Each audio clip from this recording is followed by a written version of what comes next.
What is going on, guys? Matt Downs with Daily Grind Fantasy Sports to help give you the edge for this MMA 14 fight slate on DraftKings. Cannot wait to break it down. If you guys are brand new to this channel, we provide both free and paid content for all daily fantasy sports across all sports. If you could please show your support by hitting that subscribe button, notification bell, and of course smashing that like button for all of our future MMA content. If you would like to know more about becoming a better DFS player and taking down that big GBP, head over to www.patreon.com/DGFantasy for more information. Now is the best time to sign up for Patreon since it's the beginning of the month. You can grab the full value of what we have to offer since Patreon subscriptions restart on the 1st of the month. On Patreon, we give advanced cheat sheets for all DFS sports on DraftKings. These cheat sheets include updated projections, ownership, and our overall favorite plays from slate to slate. We take it a step further by teaching you how to play fantasy sports like a shark, by showing you where the best leverage spots are to put you in the best spots to take down tourneys. Also included is our private Discord chat where you get to talk over the slate with everyone, including our coaches, to help build your lineups. Now let's go ahead and dive right into this MMA slate with Kevin. I feel like whenever we do a video and we take a week break, it's been like a month, but it's only been about a week. Can't wait to do this again, Kevin, and I'm assuming you like this card because just by default you love every card, but there's 14 fights, so what's not to like about this, right? Yeah, no, 100%, and I do. Pull my mic up a little closer. How's that better? Yeah, now you just sound like you're screaming into the mic. No big deal, it's okay. Cool. Okay, yeah, I'll tone it down a bit. I get excited. Yeah, so I am excited to get back into it, Matt. Yeah, it sucks when there's time off. You know, I love talking to you guys, talking to anybody talking on YouTube, the Discord members, and it's to be honest, I don't. I don't get too into baseball or anything like that. So right now it's pretty slow. You know what I mean? So it's but NFL season, guys, we got a couple bangers coming out for you guys. We were just talking about it, so cannot wait to do that. I can't wait because like MMA is my favorite, but I can only get my fix. I'm a junkie and I only get it once a week. You know what I mean? That's true. Most. 2 weeks off and I'm just like, I don't know what to do with myself. That's true. With NFL, we got the Monday night games, we got Thursday night, we got all kinds of games throughout the week. With MMA, it's once a week. The only positive with COVID was that once in a while, because of COVID, you'd get a random Tuesday night or something like that, and it was like Christmas every day. I know. It really was. We just we got like, I'm pretty sure 1 week we had 1 day off for NFL. It was like, what? Is this NBA? Like, what's going on here? I love it. I almost wish it would happen again. Right. But I especially hate having 2 weeks off of MMA after. Matt, people say, we gas ourselves out when we do good, and you're damn right we do. If you do good, say it confidently. You know what I mean? Right. But it's about being transparent. If you do shitty and you're trash that week, say it. And I honestly, like, we have so many more successful weeks than we have crappy ones. So that that's why it doesn't seem like we're honest a lot, or we're always gassing ourselves up rather. But right. We have bad weeks, and I will tell you right now, this was a tough 2 weeks to wait on because I had a lot of trash to talk on myself this week. I don't think I did good. I think I'll take full responsibility for this night, unfortunately. And I think Font versus Garbrandt, personally, in my opinion, was my worst night of calls. I mean, sometimes I'll call something, be very I'll stand by, and that's a great call, and it doesn't go that way. But I'm like, that doesn't mean it was the wrong decision. You know what I mean? Bravo, Kevin. Well, do you know what, guys? Take it easy on Kevin. Show him some love in the comments. He's been doing this every single week he possibly can. He wakes up early. He wakes up late. He does whatever he can to get his research out. So not only that, he puts out so much research on Patreon. By the way, Patreon subscriptions restarted at the 1st of every month. Now it is the 5th of the month if you guys are watching this tomorrow morning. So now's the best time to sign up for Patreon. If you want to see what Kevin does in the Discord for us, it's absolutely insane. I put together the stat sheets, but that's about all I do. He does all the research after that. I appreciate that, Matt. And, I really do. And I try to do my best for you guys. And, usually it turns out pretty good. This, though, I'll take it, Matt. This was not one of our good nights. And I think I could have done a lot better from some of my calls. I mean, we'll run through it real quick. First fight of the night. And still, there were some good calls in there, but there were some standouts, especially the women's fights that I just I didn't do well in my calls there. But first fight, I'd like to say I said Demir should win, but I didn't love his price tag. I don't think he cleared it, Matt. What was he, 9,500, something like that? 9,500, yes. Okay, and what did he score? Demir scored, hold on if it shows the actual projection. 90-something? Am I not looking at the right freaking 522, right? Yeah. Okay, hold on. Garbrandt versus Font. Demir. We had two of them. It was not 90. It was 93.2. That's why I was confused. I was like, wait, hold up. Yeah, that's right. Yeah, what was that one? Hadzovich or whatever his name is. Yeah. And then, 93.2 is exactly what he scored. So you hit the nail on the head. Okay, yeah. So I mean, he did okay. Didn't clear that price point for sure. Even if they make optimal or not, there is a line where you usually want to hit for a price, and he certainly didn't have it. Obviously, that line changes on the number of fights on the card. If you have 8 fights on the card, maybe that line is he only has to clear 93. If you have 15 fights on the card, that number bumps up to 105 or something. Right. I mean, whatever it is, 110. But yeah, so he didn't.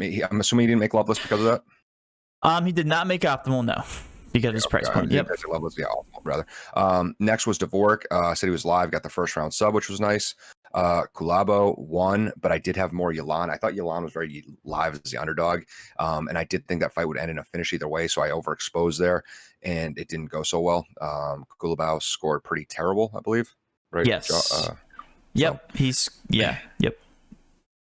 Okay. And he was a pay up option. I said that. I mean, I hated the pay up options on this one. Another one I hated was Bruno Silva. He scared me out of his price tag. Or he scared me with his price tag and he scared me out of picking him because I said he was green. He had a finish chance. He did. And he was I think heading into that fight, he was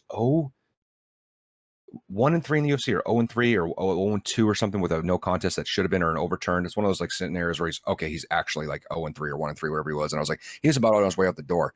And not only did he got the finish, right? Yeah, he did. I'm pretty sure he got the finish. Yep. Not only he put a pace on him too, right? Like he scored really well. He did. He scored 127, so that's phenomenal. So that's tough. Yeah, I mean, he greenlighted him. I might even love listing him for GPP, but I just didn't, I didn't believe in his talent level enough. The reason we also didn't love him is because of his ownership.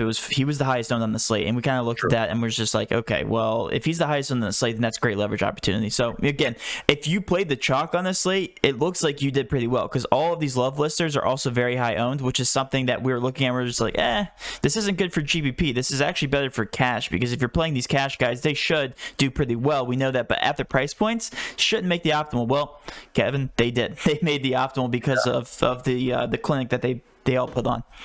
And I had a couple love or cash plays where sometimes I like cash plays, Matt, just because I think they can win, not necessarily on any other merit than I think it's a fair price for them and they should win and they're being undervalued.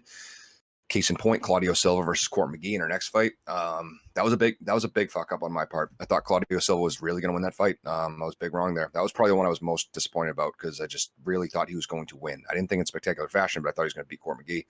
Didn't happen. I thought it was a safe pick. It was a near even line, and that didn't happen. So I did say Rothwell was live. I know some people, man, as we talked about, were like saying I didn't say Rothwell was. I'm like Rothwell. I remember saying I actually rewatched the video. I said he was one of my favorite pay up options, and I was like, just because I hate Rothwell and he is a bag of mayonnaise, and I hope he dies and gets hit by a car, doesn't mean I don't think he's a good fighter, and that doesn't mean I don't think he was worth picking.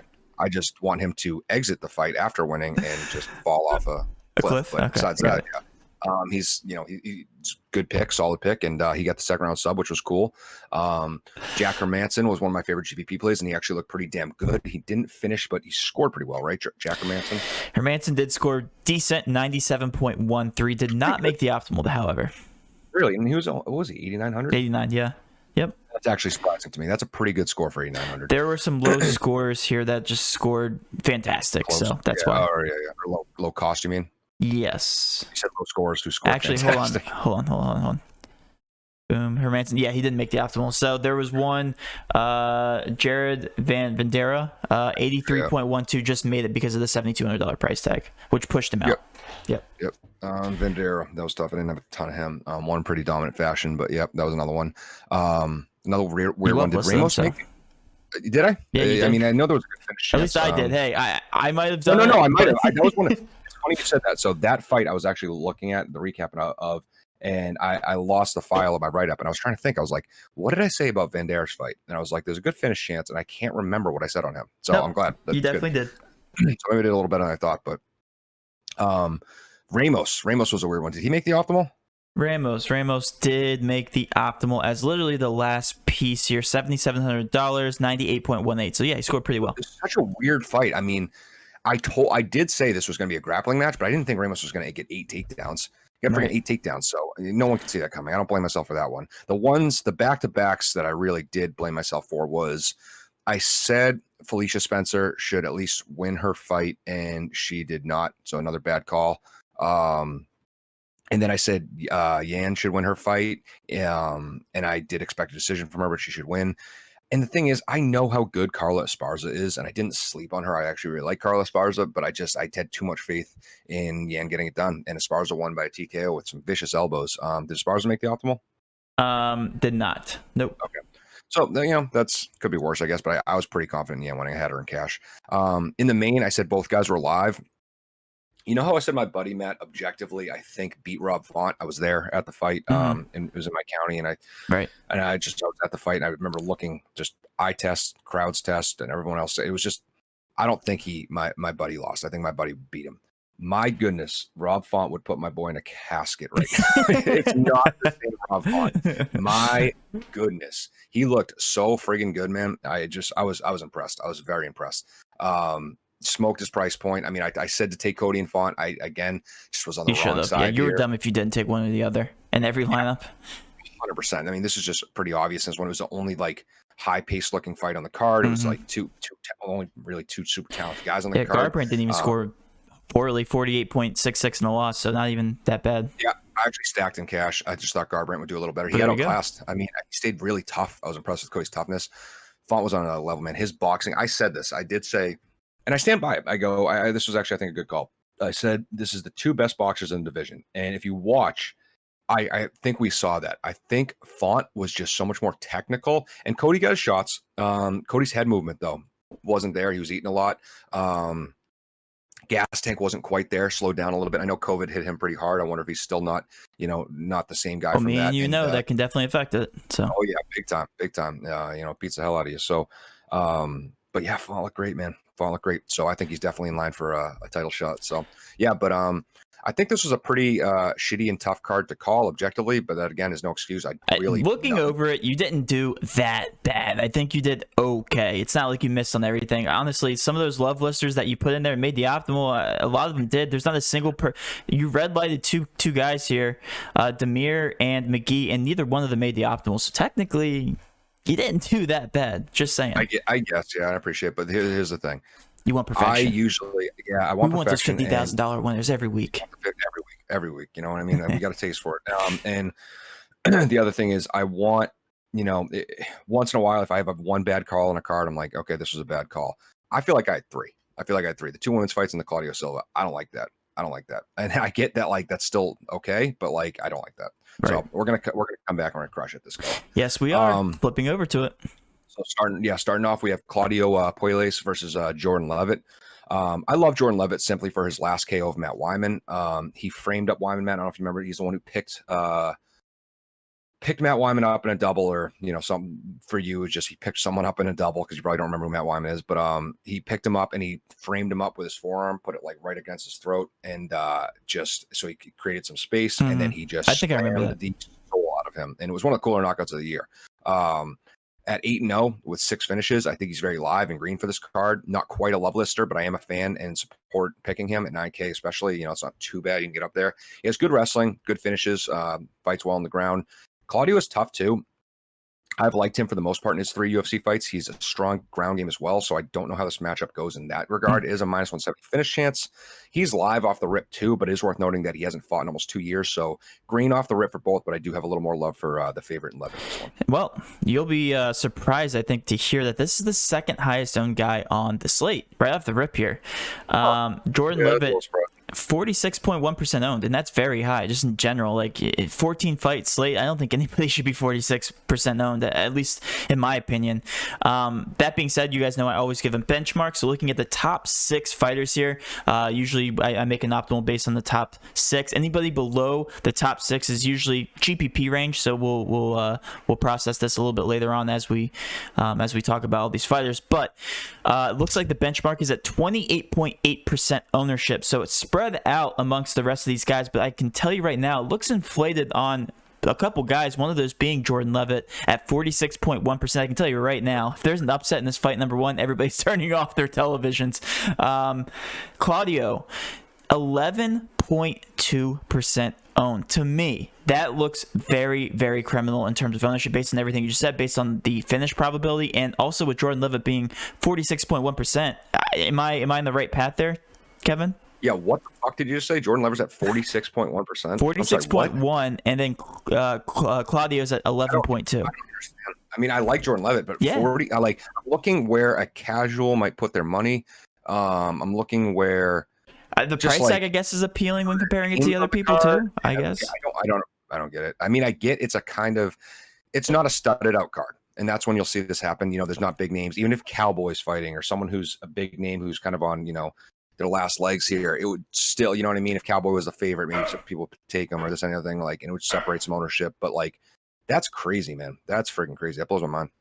Well, 46. Hey, I think there's leverage opportunity right off the rip. So it is, and I like him, but now it's my love for him just went down a little bit. You're expecting his ownership to be very low. That's going to be the biggest shock on this card for me, I think. I don't think you're going to top that one. All right. Well, we'll see. We'll see. Yeah. Hold this. Moving on, we got Sean Woodson versus Yusuf Zalal. This one has potential, Matt, but it certainly doesn't pop off the page for me. Two guys who both have had some success in the UFC, but certainly haven't been dominant by any means. They're also both pretty patient strikers, so I don't see this being a super high octane affair. The one thing that stands out for me at this point is, the heavy favorite that is Sean Woodson. I see this as more of a 50-50 fight, Matt. To be honest, I think Zalal is certainly getting my attention a little because of that. That said, I still don't think it's a fight you want to go crazy on, so I'll yellow both, but I definitely have a little more love for Zalal at 7,400. I think he's like I said, this should be close to a coin flip. It looks like it. In terms of ownership, too, 25.5% ownership on Woodson, Zalal 20.5%. So 5% lower difference, and with the ownership being slightly higher on the favorite, which makes sense. Coin flip, I'd say too. Seems like the public agrees, which is good, I guess, because that makes no sense. That I don't get it. I don't get it. That one doesn't make sense to me. Just straight up. Am I green lighting these guys? Give them a W yellow. Dub yellow. Yeah. Okay. Got it. Other than that, I can't do much with it. I still think just the style of these guys, I think they're very good, but that doesn't necessarily mean points. Okay, moving on to the next one. I only have one fighter listed. Is that true? So, yeah, there's a reason for that, Matt. Mariana Moroz pulled out. Okay. So what is the ownership looking up for? Does it show it for Fioret? Fioret is, okay, the highest owned on the slate. Yep, there it is. Okay, that makes sense. What is it? 54.4. I wanted to save the best for last. I thought the ownership would be higher on the main. Whatever. Okay, go ahead. This is underwhelming. Well, there's a reason for it, Matt. So she was supposed to fight Mariana Moroz. She was a slight favorite. It was 85. So, and she kept her price tag 8,500. Now she has a new opponent in Tabitha Ricci. I don't know a lot about her, admittedly. There you go. But I'll tell you this: Bovada's opening lines here, what it looks like, has Fioret at minus 555 or minus 550. Yeah, okay. At 8,500. Does that make sense with the ownership? Yeah, that makes sense now. Okay, plug and play. Continue on. Do we need to say anything about the fight? No. I mean, that's just plug and play for cash. I mean, I don't. Yeah, again, maybe do some research on Richie if you think she's a gamer, but other than that, no. Okay. So she's going to be a core play. I think I sent you my. What's the finish chance in that? Just curious. It was a plus 190. Let me see if it doesn't matter regardless because it's an easy win, at least in cash. If you guys want to get different, like 54% ownership, that's very high. Now it's minus 195. Well, so never mind then. All right. Well, then you should probably play that. Probably because let me just see something real quick, Matt. Hang with me. Tabitha. I got my Red Bull. I'm good. Tabitha Ricci. Her nickname is Baby Shark, so that's pretty cool. She's 5-0. Baby Shark, dude. 5-0. Okay. Everyone is coming through. Everyone in this card. I don't know why. I don't know if UFC does these deals. Maybe someone who knows more about like the intricacies of this aspect of it. I like the technical side and the MMA side. I don't know about this stuff. Why is LFA loading this card, which is Legacy Fighting Alliance, Matt? It's another organization. Okay. You know how we had that, it makes sense that China had that card where Wiley Zhang was on, and it was 50 Chinese fighters on there. And 50 different names too. Yeah, go ahead. Okay. That makes sense to me. Yeah, you're bringing all these Chinese fighters from the same Chinese organization. Makes sense to me.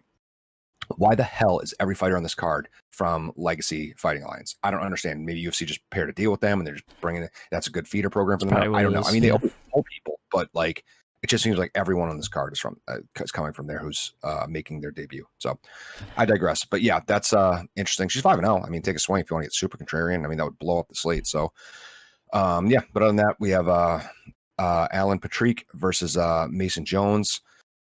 This one's interesting, Matt. Allen has, in my opinion, a solid chance in this one. He has a good number of fights in the octagon, compiling a 5-3 UFC record. Pretty impressive. Mason Jones, on the other hand, Matt, had an undefeated record entering his UFC debut in January, where he lost a close decision fight to Mike Davis. I think it was a decision, but I know it was close, lost to Mike Davis. My gut reaction, Matt, that this is a 14-fight slate. You are asking me to pay $9,500 not only for a guy who just lost his UFC debut, but someone who's also now facing a very, not very, but a good, successful UFC veteran. If that doesn't constitute red flags, I don't know what does. And for that reason, I think I'll mark Jones as the most orange of yellows, closer to red.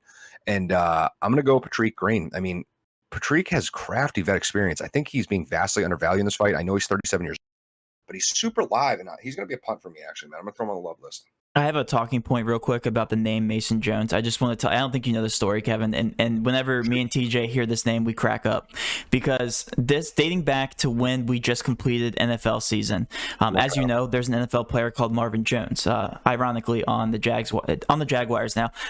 Marvin Jones, I was putting out a cheat sheet for NBA because there was a crossover between NFL and NBA, and the name Marvin Jones was still in my dictionary of names because, we just completed NFL season. And Mason Jones also plays. He's a rookie now that plays in the NBA. So when I was doing my cheat sheet, that's the one I just found. The other one. Okay. I listed Marvin Jones on the NBA cheat sheet like 5 minutes before NBA started, and he was a good play. Mason Jones was a good play, but not Marvin Jones. So I get off for the night because I was hurry up. Me and my girlfriend were going on a date. I was going somewhere out to eat, and I look at my phone like later in the night because I didn't check. Like I get blown up. They're like, "Who's Marvin Jones? Who's Marvin? Why is this guy on the cheat sheet? Does Matt know what he's doing?" And keep in mind, like a lot of new Patreon signups come over because of NBA. Like there's a lot of new NBA fans, and I just go, yeah, guys, Marvin Jones was a good play tonight. Like being joking, and like I missed the ball on that play because everybody was trying to look for Marvin Jones. They didn't play, and they didn't see him, and because of that, a lot of people lost money, and they blame me for it, and I did. But come on, guys, like they're obviously not Marvin Jones. There's going to be a Mason Jones there, so I have nightmares whenever I see the name Mason Jones. Anyway, thank you for my 5-minute storytelling. That's but, funny. Anyway, whenever I see that name now, even Marvin Jones, like I'm just like, oh shoot, it brings back some memories. Yeah, that's tough. That's tough. Marvin Jones, one of my favorite memories of harping on this, but Marvin Jones, one of my favorite memories is I had a friend tell me when I drafted him that he liked my team, except Marvin, good pick. I was like, that's cool. I'll ask. And I played him, and I was down, I think, 13 points heading into football. I had Marvin Jones. Marvin Jones catches a 40-yard bomb of a touchdown. That's amazing. Well, hopefully he does that this year. So yeah, I like Marvin Jones. Big fan. Yeah, he is. He's good talent. But yeah, this is not him. This is Mason Jones, and I don't know what to say about him, man. I just think that's a lot to pay out for someone. Yeah, like I said, who just lost his UFC debut at 9,500. So I'm probably going to fade him. Like I said, he's pretty orange, and I'll take a little Patrick. So. All right, I'll keep him then. Yellow. Okay, perfect. Moving on, we got Makwan Amirkhani versus Kamwela Kirk. You guys know I love me some Amirkhani, really high grappler. Uses it to submit just about everyone. He has an anaconda choke like you read about. Started wrestling when he was 4'2", never looked back, so he has some good wrestling. Really good fighter and finisher. Does still have a couple holes in his striking game. Kirk is making his UFC debut and is pretty well rounded. 11 of his wins coming by way of finish. And I think it might be all of his wins, to be honest. He's a good finisher, but he's a black belt in BJJ. I still think Amirkhani has a distinct advantage on the ground there. He's a wizard, but Kirk is probably red for me, Matt. I don't have a ton of interest in him, and I'll tell you why. I mean, it might be a mistake. I have no reason to think otherwise at this point that he can hang with Amirkhani. It seems like, again, grappling his way to get it done, and Amirkhani's a very good grappler. I hate Amirkhani's price tag. He's going to be yellowish, closer to green, as he can finish and clear it. And I like, him more than, say, Jones, as we just mentioned, at 9,500. But it's still a lot to get up at 9,400 on a 14-fight slate. Yeah. What is that finish chance? I This is know. the one. I know more than anybody that you just hate these 9K plus guys because of their potential upside. And guys, they're fine plays. Just make sure, like, if you're playing a bigger GPP, like, limit your exposure on these guys because the chances on them making the actual optimal not as high. And of course, if we look back at last card, all the chalk hit and they did make the optimal. They usually just don't. So yeah, and this one, it's changing a little bit. It didn't have a finish chance. It's the only fight that didn't have a chance, and it now is showing at minus 190. Ooh, so okay, it's good there. Like I said, I do see potential, and I do like Murakami more. And just again in relation to the last fight with Mason Jones, that was a minus 135 finish chance. So there's a little bit better pricing there, and I also think that again, Patrick is probably a tougher opponent than Kirk. That's true. Another red flag. I don't know that for sure though. I don't know much about Kirk. So yeah, maybe red light's a mistake there, but I feel good about Mac 1 winning. I think he's a pretty good fighter. All right. Moving on, we have Francisco Trinaldo versus Muslim Salikov. Let me just make sure I shut my alarm off so people don't absolutely crucify me. Yeah, guys, Kevin woke up at like 8 a.m. this morning, texted me and said, "Hey, MMA video." I'm like, dude, we usually do this at like 12. What are you doing? Yeah. Well, usually I go to the gym beforehand, so I don't have to keep you up. And I'm also, a night owl. I stay up till like 6 a.m. Okay.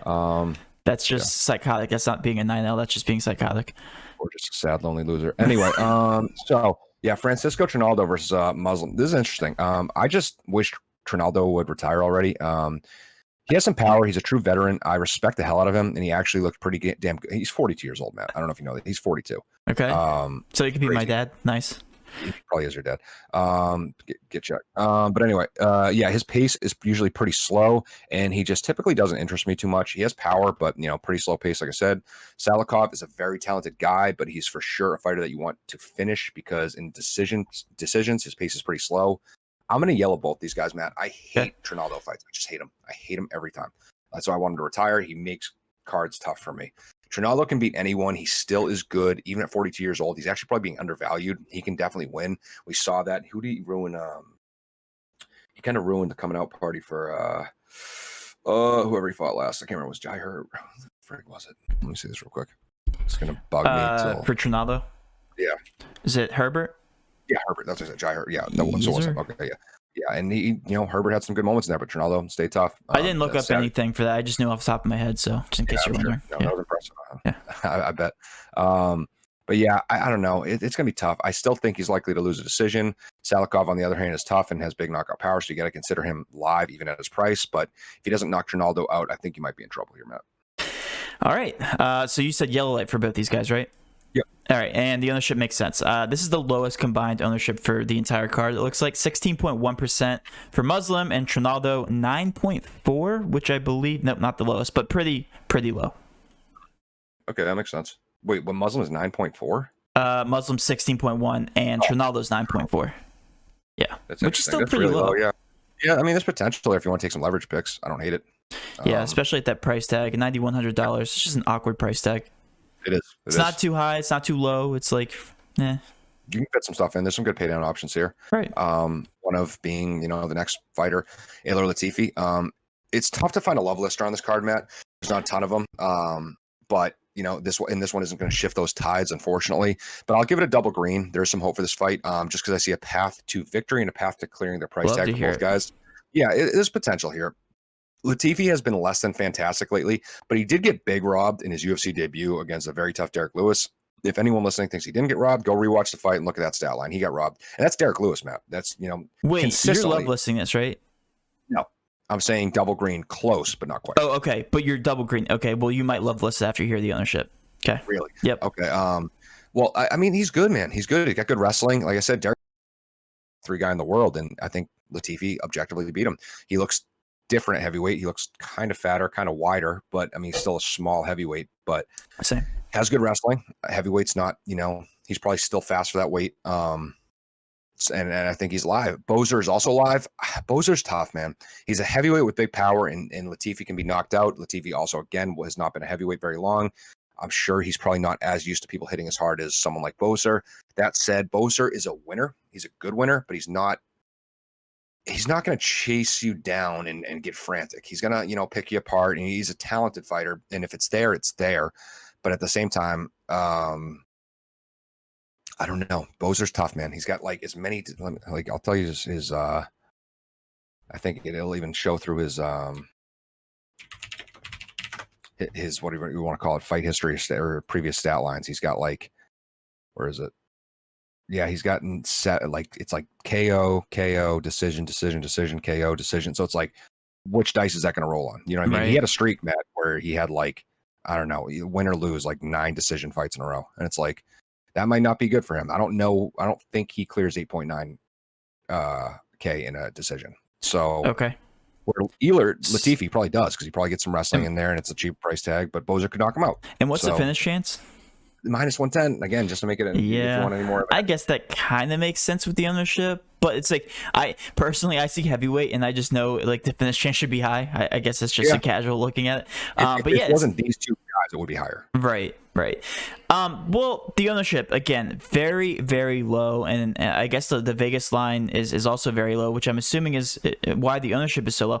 13.9% ownership on Bozer. Latifi, 12.7. Like that is very, very low, and this could easily break the slate open given their price tags too, Kevin. Like the price tags are so cheap. I feel like that presents a ton of upside. No, I agree 100%, Matt. I mean, you can't just leave a heavyweight fight on the table, let alone just in general at that price. But yeah, this one has potential. You know what I mean? It really does. Yeah. So borderline, almost a love lister for you, I'm assuming. Yep. Okay. Yep. Still close. Still not quite there, but just because I'm talking myself into it, I'm talking myself out of it. I see there's definitely ways where it smokes the optimal in some ways where like, yeah, Tanner Bozer wins a crawl decision. Ealer keeps trying to chase him, take him down, can't do it. I would probably, like, poke, and it's like, okay. After seeing the ownership, this is what I would do for this fight. I would probably avoid it altogether and cash, but for GBPs, I would overexpose the heck out of it. That's what I would do. Hammer it. Yeah. Love it. Yeah. Love it. Next, we have Montana De La Rosa versus Ariane Lipski. This is an annoying fight, Matt, honestly, as there's so many variables here. We just saw 2 fairly heavy favorite women's fighters go down in flames last card, as we talked about. Could easily happen again here. Just know how stupid I am. I spelled here as in hearing and not here as the place. So I am very stupid. Lipski has big power, and to be honest, De La Rosa should be 1-3 of her last 4 fights. It reminds me of the Bruno Silva fight, Matt, where someone's like 9,300 as the pay up option, and they've been getting the crap kicked out of them. And you're like, really? Like, why do I want to? But we just saw Bruno Silva just came back and smoked his opponent. You know what I mean? So that's tough. I mean, Bruno Silva was the highest scoring guy in the slate last fight, I think. So could Montana De La Rosa? Sure, at 9,300. I do think Lipski is a tougher opponent than who Silva had. Not to just keep comparing the fights, but Ariane Lipski has good wrestling, good subs. Montana has better wrestling, probably similar in her grappling and submission ability. I think Montana can clear in a decision too. I still think it's a little less likely to happen than to actually happen, but she can do it. She can rack up some takedowns. She's pretty consistent in her scoring.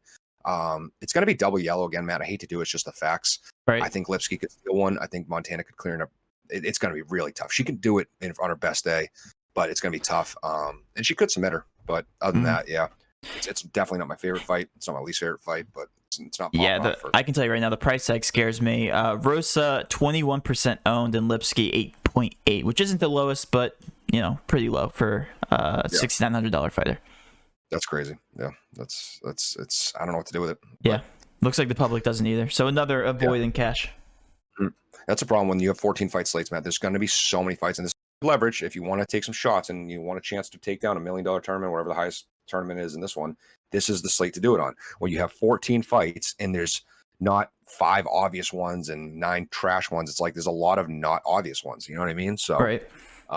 This is where you get contrarian. You take some shots. You take a friggin' pay up option at Montana De La Rosa. You take another pay up option at Mason Jones, and then you go pay down on like Camwella Kirk or something. You do something weird. Be weird. You know what I mean? And it's just like, and then another pay down option with like Puelos, and it's like, or Pueles, and it's like, okay, and that ends up making the optimal. I mean, you can be very contrarian. I bet there's not a lot of ties. I mean, this always proves me wrong, especially on those big contests, just because there's only so many combinations. But I bet there's still less than the usual amount of ties for first in this one. I mean, we saw it. That's why we had someone take down a 50K or win 50K in a contest, Matt, because it was a huge contest and he tied with 2 other people out of like 30,000 people. You know what happens? So But yeah, moving on, we have Tom Breeze versus Antonio Arroyo, Matt. Much better target here. This one's the love lister. I think Arroyo is a solid fighter. Pretty good finisher. I think he should be yellow, though he hasn't looked amazing in the UFC, especially in the fight. But I will give myself credit as he was the heavy favorite in his last fight. And I said to take Duran Win, who was 7.3K, I believe, or something like that at the time. And I was like, take Duran Win. Take Duran Win. Arroyo's live too, but take Duran Win. And I took a lot of Duran Win at 7.3K. And he had a comical 12 takedowns, Matt. This is where the insider wrestling knowledge helps. You know what I mean? Just being close to the sport. And like, I know Duran Win's not the best fighter in the world, but I know against someone like Arroyo what he can do. And he just put on a clinic. It was like a wrestling class. And 12 takedowns is ridiculous. You know what I mean? Like, and I think he ended up getting like, whatever it was, 110 points at 7,300. Arroyo, that's not the first time he's faced wrestling problems. It's the worst one. But again, and he never has and probably never will fight someone again like Duran Win with that wrestling pedigree. But he's shown some woes. He gets taken down just about every fight, like at least 1 or 2 times. He's good for like 2 times getting taken down. And Breeze, grew up wrestling, has a decent wrestling pedigree, not close to Duran Win's. And he doesn't use it a lot, doesn't really get a lot of takedowns, but he might break it out here, especially against Guy Arroyo, who has good hands. So it's tough. I will love list both guys. I definitely like Tom Breeze more. I think he's a decent winner. He has wins over good people. He's also a little cheaper than, Montana, Americani, Jones, all the people you just talked about. So I like both. I do see Tom Breeze is going to be a love lister. And then I'll mark Arroyo's green. Okay, so I mean, regardless, the ownership's relatively low, so you'll love to hear that. Breeze is sitting at 28.8%, and Arroyo he's the lowest on the card. Just gonna say it, 7.7% owned. So I'm assuming after hearing that, that's so much leverage, even though you're not necessarily in love with the play. But at 7K, 7.7% ownership, to me that doesn't make sense. Yeah, on a minus 175 finish chance. So, absolutely. Yeah, about it. You don't need to sell it to me. I got it. I love it. Last 5 on the slate. Yeah, I mean, now we're cooking with gas now, Matt. We have a couple good fights in a row here. There we go. We got Todorovich versus Gregory Rodriguez here. Another back-to-back love lister, Matt. I'm telling you, we're cooking. We got three back-to-back, I think. So it starts off a little slow. If you're looking okay heading into these final, 7 fights or something like that, and you faded the right ones early, you could be looking, sitting fat and happy. So Todorovich versus Rodriguez. Todorovich is coming off a tough loss against Soriano, which was actually his first career loss ever. We don't know how he will come back from that because it was his first loss, and it was a tough one. Tough fight between 2 undefeated fighters where he came out on the wrong side and was finished towards the end of the first. I think Soriano is pretty damn tough, and that loss doesn't, it shouldn't weigh a lot on people's minds about Todorovich and his ability. I think he's a tough guy. I think he just fought another tough guy. He's still a very good fighter, amazing finisher who uses his reach and volume very well. Rodriguez is making his UFC debut and is a very good finisher himself. He has only lost once in his last 5 years, so he's a gamer, man. He's a good fighter too. I'm curious to see how he will do here. I think this is a fight you can overexpose on, and I hope you tell me the ownership supports that, Matt. I like a little more of Todorovich because I know him. I know what he can do. I've seen a lot more of him. He's very well-rounded, and I will pivot with a lot of Rodriguez to counter that, though. Yeah, this according to Vegas, this looks like a toss-up. 59% chance for Todorovich, and then Rodriguez 41%, obviously. Todorovich 26.3% owned, again fairly low, and then Rodriguez 21.8% ownership. We tend to see this a lot, Kevin, with the casuals. Whenever there's a toss-up game like this, or a toss-up fight rather, they just don't. They don't like it. They don't like taking one side or the other because they're not playing MMA and they're not setting up their lineups to take both sides. They're usually just single entry. Who would take a single entry where you look at a fight like this and take a toss up because it's over. Your night is over if you pick the wrong side virtually, assuming the rest of your fights don't go as planned as well. So, yeah, man, I would go overexposed here. I mean, I don't understand why you wouldn't want to go overexposed here. Absolutely. It doesn't make any sense not to. Ownership is split and it's low. Yeah, do you know what the finish chance is? What is it? Minus 85. 2? Would you say? I'm sorry. It's 285. Okay, it's going to finish, right? Yeah. So that's why I'm like, I don't understand why you want to overexpose here, or that doesn't make any sense in ownership. Hey, we're playing with casuals here, so casual money, love it. Moving on, we got Santiago Ponzinibbio versus Miguel Baeza, another banger and love lister here with great pricing. Nice to see Santiago there again. Had a 2+ year hiatus, Matt, and his return did not go well for him, as we all know. I still think he's a very good fighter with wins over Neil Magny, Perry, Sean Strickland, etc. He's some good wins in there. This dude hits very hard too and is a very good kickboxer. He also has a solid ground game, which may come into play against another tough striker like Miguel Baeza. I'm a Baeza fan, Matt, and I've taken him in every fight he's had in the UFC, and it's legit worked every time. So I'll keep doing it. He's 3-0 here and 10-0 all time, and I keep taking him every time. I'll take him again. Really good leg kicks and punches hard. And like I said, this is going to be a really good stand-up match. We also saw an arm triangle finish from him last fight, so he has a little ground game. I don't know where this fight is going to stay or take place, but I would say, these guys are pretty good strikers, Matt. So consider that. And the ownership supports that. Baez is the fourth highest on the slate at 35.7% ownership, and Santiago is very low, 18% ownership. Based on everything you just said, it looks like everybody's off of him. But Santiago has a fighter's chance. It's a toss-up, right? Is that true? No, 100%. This is a close fight. 45% chance to win this thing. So that ownership doesn't support him, but Baez, it does support him. Let's put it that way. I'm sorry, say it again. You're far away from your mic. This was 2 years ago. He would have been a heavy favorite. Okay. Well, then, yeah. I mean, regardless, the ownership's low on him, and it should be a little bit higher. Yeah, so, 100%. Green light, right? Yeah, definitely. Okay. That's a love lister for both, for sure. Right. Moving on, we have Roman Dolidze versus Laureano Duropoli. This one's interesting. Roman is a pretty good finisher and is very well-rounded. That said, he did not impress me at all in his last fight with Trevin Giles, Matt. Granted, I do think he won that fight and got robbed. Maybe that will make him step up on the gas a little more and push the finish, because when he does, he usually gets it. He's a good finisher. I'll mark him green. I think he's live for that finish chance. He's a good fighter. Doesn't carry the best pace in the world, which scares me a little bit. Staropoli, I will mark as yellow, and I'll explain why. He's had 4 fights in the UFC, which have all been decisions.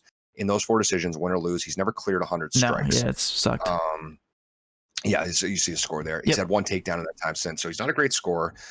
Would need the finish to clear his price tag, I believe. He has finish ability and can do it, but yellow is the best I'm going to give him.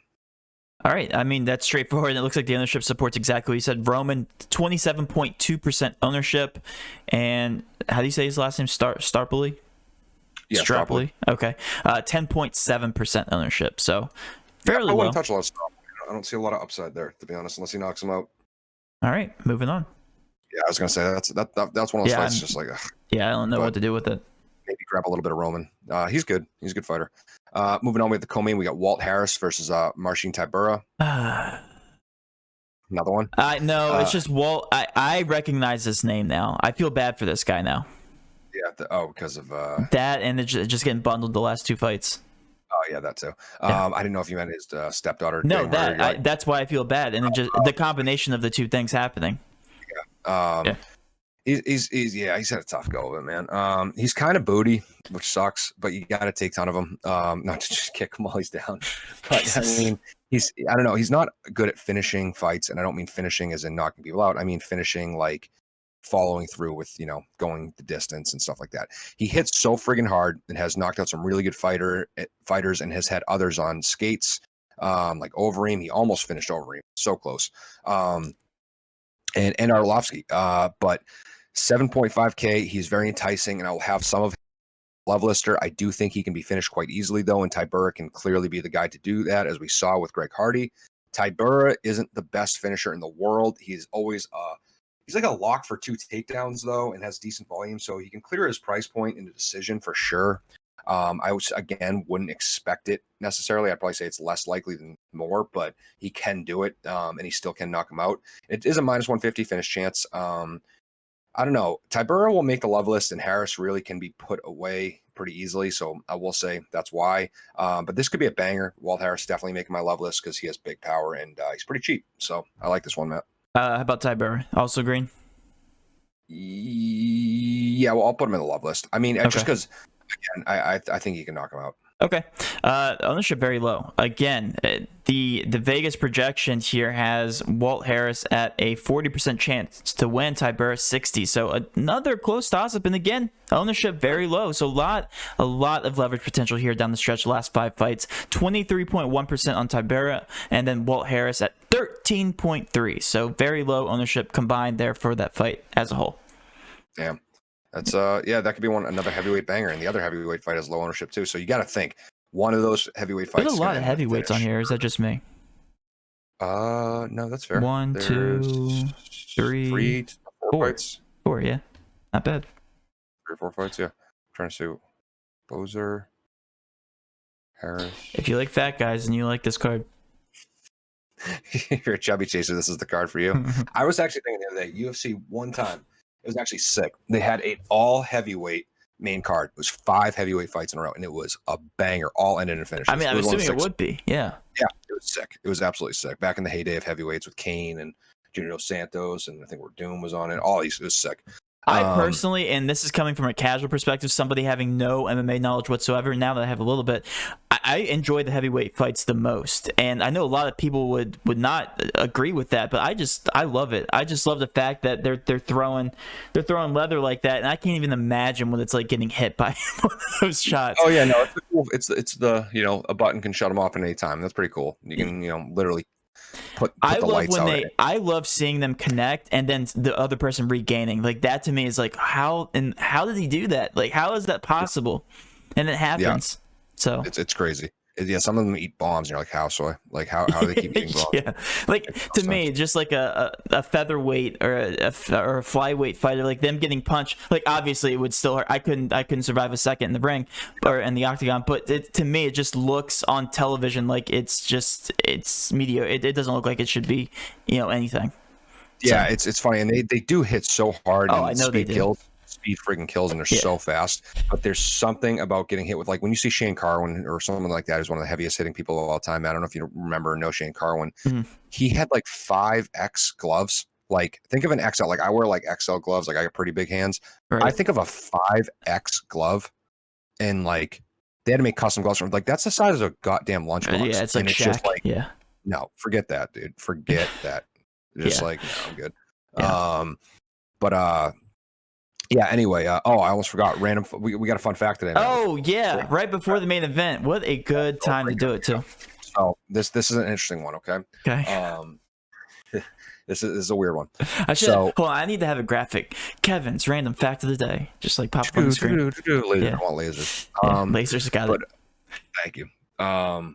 So Samsung, and I think some other companies did it too. Okay. But they invented, I saw this today, actually. I was reading this at the gym.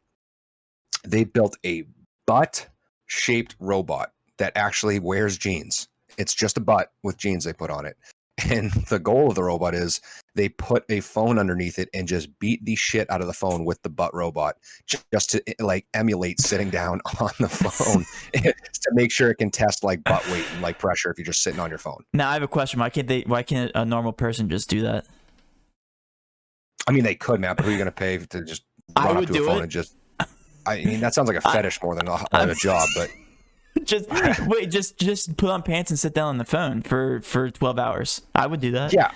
You think you have the cardio for that, Matt? I mean, I'm built different. What do you want? I'm built different. Or just get a phone and then put it on one of your wrestlers and then just wrestle, and then there you go. It would work. Actually, I have a really funny, real quick, when you bring it up, quick, and this is I wonder if this is going to end up on not national news or big news, just because it was like a really weird sporting moment if you're a fan of sports. I went to a league title match the other day, local league, 2 high school teams going. It was 39-38 was the final score for the league, so very close match. Okay, super close match. The deciding factor was one of the kids pinned a kid on the other team. Okay, let's say green pinned red. Green pinned red, okay? The green kid got up after and did a backflip, pointed at the crowd and did a backflip. It was pretty sick. Okay. And after he did it, the ref goes, nah, can't do that. Hits him with an unsportsmanlike -1 point for the team. And they lost. So it would have been they lost by 1 point. 39-39, but it was 39-38 because he did a backflip. Dude, I've never seen a coach so mad. Like, well, first of all, is the ref still alive? Yeah, dude. Oh my god! I think it's subjective. I don't even know how the book is like because I've never seen it happen. I've never seen a kid do a backflip after, and the ref was like, looked at him, was like, nah, not happening. So I think it's subjective. I think it's up to the ref's discretion. But I was like, dude, poor kid. The kid felt so bad after. The coach was just bullshit. He was just mad at everyone. And I would be furious too. I feel like you can't do that, especially I was a ref in college and I reffed a bunch of basketball games. That's one thing you would never. No, you don't leave that up to subjective rule. Nope. No. Yep. That's one thing you never do. That's the problem. There's too much subjectivity in wrestling because it's not as exact as ball goes in hole or this anything. It's like do you know what takedown is in wrestling, Matt? Establishing control. Well, what the fuck does that mean? Right. You know what I mean? Like, right. It's like it's so subjective. I just took down you over talking to you. Wasn't quite really your control. Yeah, exactly. Like that's you establish control. So yeah, I don't know, but I thought that was crazy. The kid did it back from there. Like, nah, it's lost the whole league title. But guys, anyway, if you're still listening to this, I do apologize. We never go off on a tangent like this, but that random fact just Anyway, let's move on. That's an important random fact. It is. We're going to be putting that into a segment. I'm excited to be back. Clearly, it's been 2 weeks. I'm a sad sad boy without MMA. Yeah. But yeah, we'll move on to the main event. I'll shut up. Giarzino, Rosenstrok versus Augusto Sakai. Another heavyweight banger, man. We just talked about heavyweights. This is actually the only fight in this price tag range of 8,200 and 8K. You know, that perfect middle that we love so much. Yeah. Minus 205 finish chance. Before you say anything else, the price tags, like, obviously they're going to be 100% owned because the price tags, like, whoever wins this fight is going to be in the optimal. Makes no sense. I'm so mad again. What, at the ownership? No, yeah. I'm mad at the price tags that DraftKings continues to give these guys in the main event. It's just subpar of everybody else. Yeah, and you want it to be more because obviously, like, it's almost like a lock every time. Make me make a decision. Yes. We won 50K off it, Matt. We had a kid win 50K in our Patreon off it. I can't hate it when a fate of the main event. That part's true, but like from a casual perspective, like I have to want to watch the other fights. You know. True, but. Again, who the hell are you? Screw you. Okay, go ahead. Anyway, on. So yeah, good point, right? But yeah, I assume this fight would dominate the ownership, as it's a weird card with 14 events.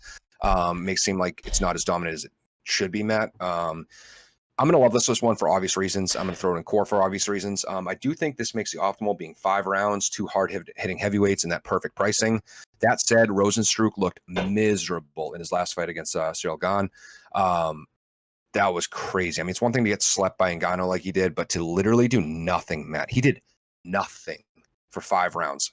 I just got to make sure I'm right on this. I want to say he got Rosenstrok Gane. Unbelievable.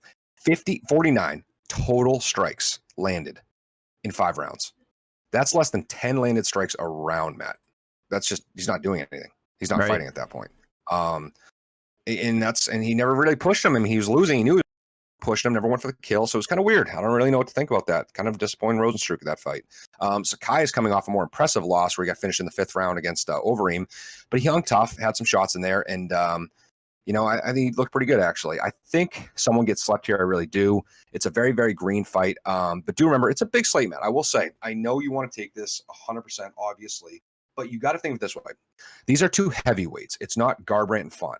If this goes into the 3rd round, you might not see one of these guys. It's like, I don't want to say you might not see him in the optimal, but if it's somewhere between that 3rd to 5th round area where they're not getting that full 25 minutes in the cage to amass a good amount of volume and striking and points, or it's a 2 mid-range of a finish. A 3rd round finish is the death of MMA. You can't get a 3rd round finish, or DraftKings, I should say. You can't get a 3rd round finish or a 2nd round finish and just be a lock, especially with the new scoring. You know what I mean? Like, you really want a 1st round finish, or like, how many times do we see 2nd round finish people and 3rd round finish people not make the optimal? It's like, yeah, you got the finish, but you didn't do it timely enough.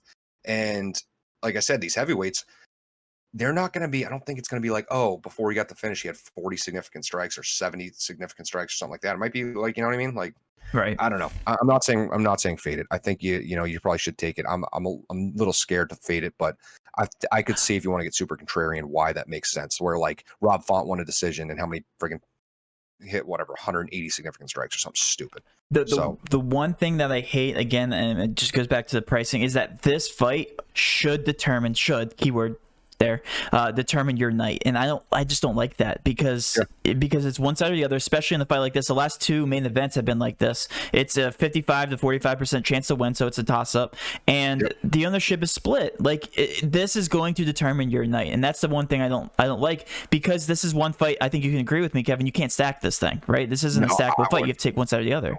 Especially where like Rosenstrok, like if he somehow makes it 5 rounds, look at how dog shit he was in a 5 rounder last time. Like, you want him to finish, right? all those points point to the fact that like one of these guys you're gonna have to include in cash, and it's gonna make or break your night. And good luck. Like that's just the way it is for DFS for these type of slates. That being said, Kevin, who do you prefer? You're gonna prefer the favorite, right? For cash. I'm gonna take. You kind of have more to. Ownership. Rosenstrok does, and again it's split, so it's slightly higher, 37.3, and Sakai 32.8. So for what it's worth, it's actually not that high for a main event. Brandon. All right, Matt. Here we go. It's your boy Contrarian here. Okay, you like Sakai? I'll take Sakai. Okay. He's beaten Tybura. He's beaten Arlovsky. He's beaten Ivanov. He's almost beat Overeem. And yeah, I can't call it recency bias. I can't get the Rosenstrok out of my head that I just saw. He still has big power, so can knock out a horse, but I can't get that out of my head. Right. Miserable. Yeah, and it's no secret if he loses this, he's scoring 0 points or close to it. So, all right. Well, then let's bring it all together, Kevin. Let's wrap it up. Main locks here, GBP plays and punts. So core plays and fights, Rosenstrok, Sakai, flip of a coin, take one. I will say it's still kind of a toss. I would take one. You can definitely add Jordan Levitt in that category because ownership, and you need to have and I don't have it on my list here for the Patreons watching, but you definitely need to have a crap ton of what the hell's her name? Like I'm trying to find her right here. The minus 550 with yeah, dude, I'm looking forward to. She's pure. Yeah, you need to have her. I mean, minus 550 at 8,500. That's ridiculous. GPP plays Tom Breeze, solid pay up option who can clear his price tag easily. Todorovich versus Rodriguez. That fight has a minus 275 finish chance at great pricing. I love this fight. Santiago and Miguel, great finishers and high level fighters, awesome pricing as well, and a near even line. Harrison Tybura, solid finish chance between two heavyweights. And I see a path to clearing their price points for each guy. Same with the other heavyweight fight, Latifi versus Latifi versus Bozer. Bozer. Those are the two heavyweight fights where they're carrying very low ownership, decent pricing in both, and you got to think one's going to make the optimal. Right. So definitely want to hit those. And then punts, Alan Patrick. I just think he's being very undervalued on this card. Not a guarantee he wins by any means, but the lines are clearly not accurate here with Jones being 9,500 and that heavy of a favorite. Right. All right. And just like that, guys, we'll go ahead and end it on that note just because we went off on like so many tangents, and this video is probably over an hour long at this point. I don't even know. But guys, thanks for tuning in. If you did enjoy this content, please do hit that subscription button, notification bell, and of course, smash that like button for all of our future MMA content. With all that being said, have a great rest of your day. Let's cash.